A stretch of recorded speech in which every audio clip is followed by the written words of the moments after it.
Hello, welcome to Open Realms. My name is Ziggy, and today I'll be demonstrating how finding the right colour schemes and palettes online can bring out the most of your miniature team, squad, or army. The minis I'm painting today are the Halfling Piranhas team from Punga Miniatures. They released these earlier this year on the Patreon, and despite being a tricky team to play with in Blood Bowl, I just love the character and detail in these sculpts. With the team printed and cleaned up, it's time to give them a good priming.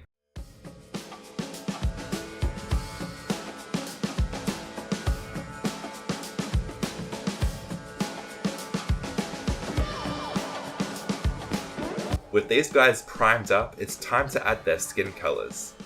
I painted a batch of the team in 3 different skin tones, pale, bronzed and brown. A quick Google search for Halfling Blood Bowl team will show you a bunch of pasty, hungry looking little guys. But because they're pirates, I figured they'd be from a diverse group from all across the world. Banding together for the common cause of food and I guess the game of Blood Bowl. For the shading of the skin, I just bought Reichland Flesh Shade for the first time that day and figured I would experiment with it on a more tan skin tone, as well as the paler one. For the dark skin tone, the internet told me black and purple makes a good mix. I think next time I will probably use a black ink, just because it will stain and get into the recesses a lot better than the wash does. Uh-oh, is it time for the tip of the day? Have you knocked over your Citadel paint pots to end up wearing or losing most of its contents?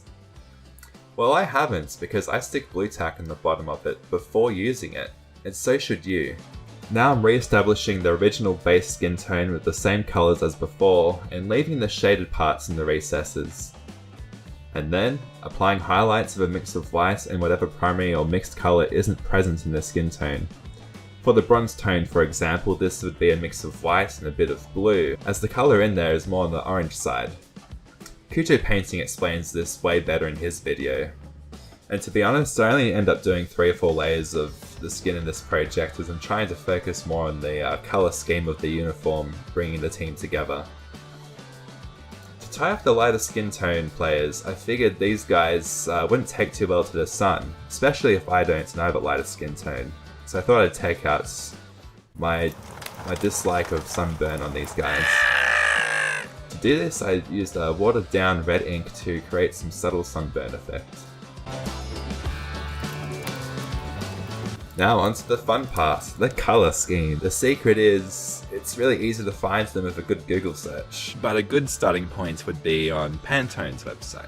They're responsible for those colour matching booklets used in the fashion industry.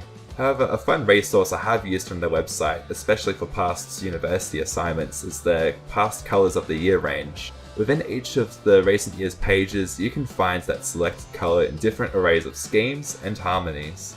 In this project, I went with Living Coral, the colour of 2019. And for the theme, I went with Under the Sea. First, let's mix up some Turtle Green. I used Vallejo's Heavy Green and Camouflage Green to get a similar match to this colour, and applied it to everyone's pants.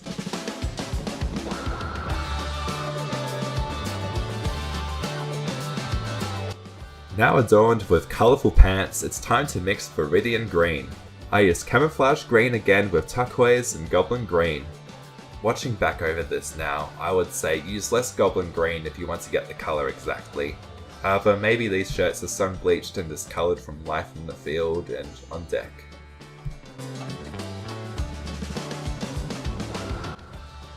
I then highlighted the shirt a couple times.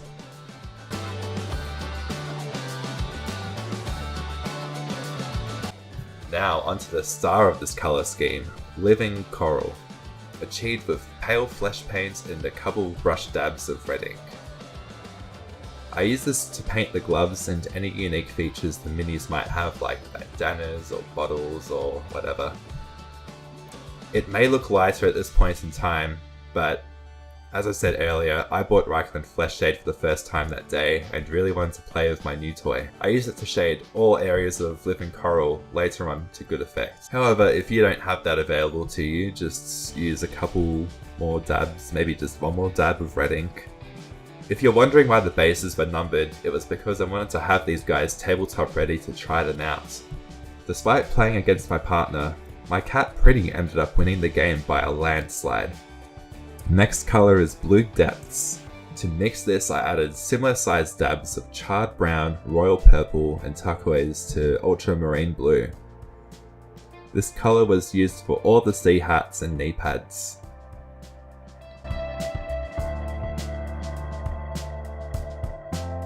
I then used Sombra Grey to fill out any belts or straps, as I would go over these later with a blacker wash.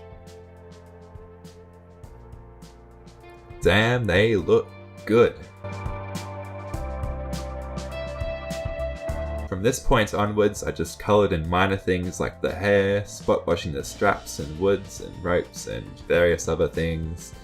The pants, gloves, hats and all of that have been highlighted off camera.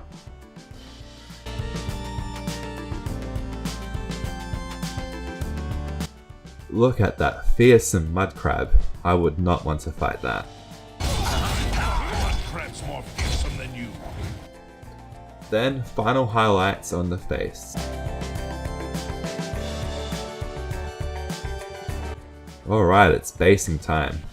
This glue from shoveling onto the bases is a mix of sand, acrylic texture paste and burnt sienna paint. Once the glue had dried, I had dry brushed with a lighter colour over the bases and then added a liberal amount of black wash to fill in the detail.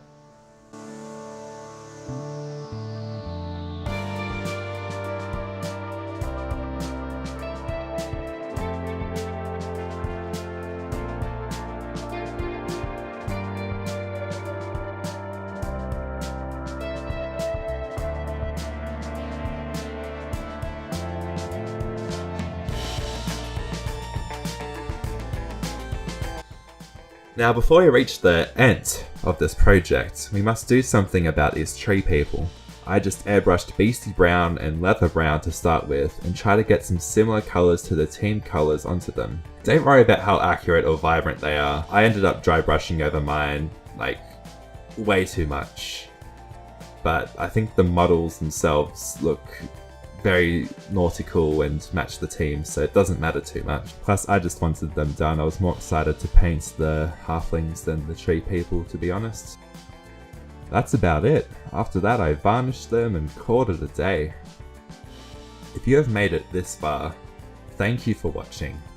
And now enjoy some shots of the finished team.